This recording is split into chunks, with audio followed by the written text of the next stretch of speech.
Hey everyone, just a quick ask before we get into the newscast. If you really like Wake Up, I would love it if you gave us 5 stars on Spotify or Apple Podcasts and drop a quick comment there to let people know about this newscast. It would really help people discover us.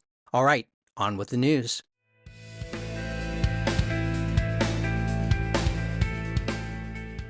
Wake up, Cincinnati. I'm Matt Peiken, and this is your local newscast for Tuesday, February 3rd.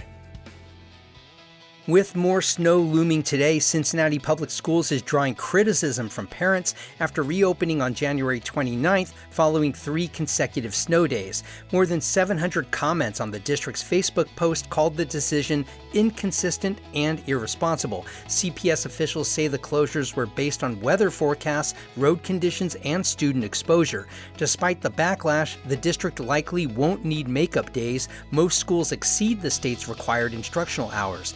CPS doesn't use remote learning during closures, citing transportation constraints and limited student access to devices. The district hasn't used virtual learning for snow days in recent years. Read more about this in the Inquirer. Cincinnati officials say nearly all of the $5.4 million in supplemental public safety funding approved last fall has now been spent. Interim Police Chief Adam Henney highlighted overtime pay for officer visibility and new surveillance technology, including drones and cameras, as major impacts. A youth curfew initiative cost nearly $400,000 but served just 4 teens, prompting questions from City Council about its cost effectiveness. Meanwhile, 90% of the city is expected to be drone covered by March, and camera repairs continue citywide. Hear more about this at WVXU.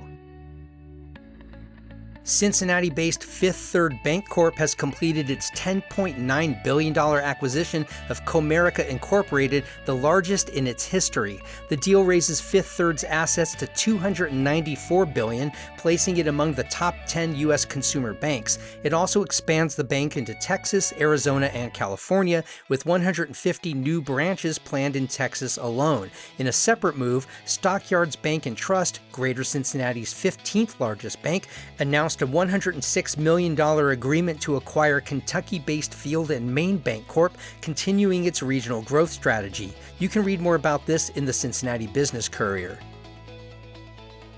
Cincinnati's Tourism Bureau has appointed Julie Kirkpatrick as interim CEO following the departure of longtime leader Julie Calvert. Kirkpatrick currently heads Meet NKY, Northern Kentucky's Tourism Bureau, and will retain that role while overseeing daily operations at Visit Cincy. The organization emphasized continuity during the transition, citing recent investments in the Cincinnati Convention Center. Former airport CEO Candace McGraw also joins as interim executive advisor. A nationwide search is now underway to find a permanent CEO, guided by a community-led committee and an executive search firm. Read more about this at CityBeat. And Sharon Woods Park is nearing a major milestone in its $20 million revitalization project, with the popular Loop Trail set to reopen by the end of February after a 2-year closure. The upgrades address erosion concerns and improve accessibility, including a new street crossing on Kemper Road. Future phases will add a renovated harbor, expanded boating access, and a new playground. Park officials also report environmental improvements, including the return of turtles and beavers. Fish stocking will begin this spring. Sharon Woods is one of Hamilton County's most visited parks, and you can read about this at WCPO.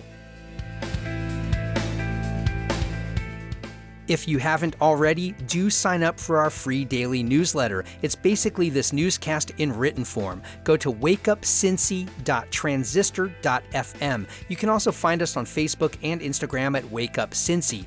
And please share this podcast with your friends who care about this city. I'm Matt Peiken. Thanks so much for starting your weekdays with Wake Up Cincinnati.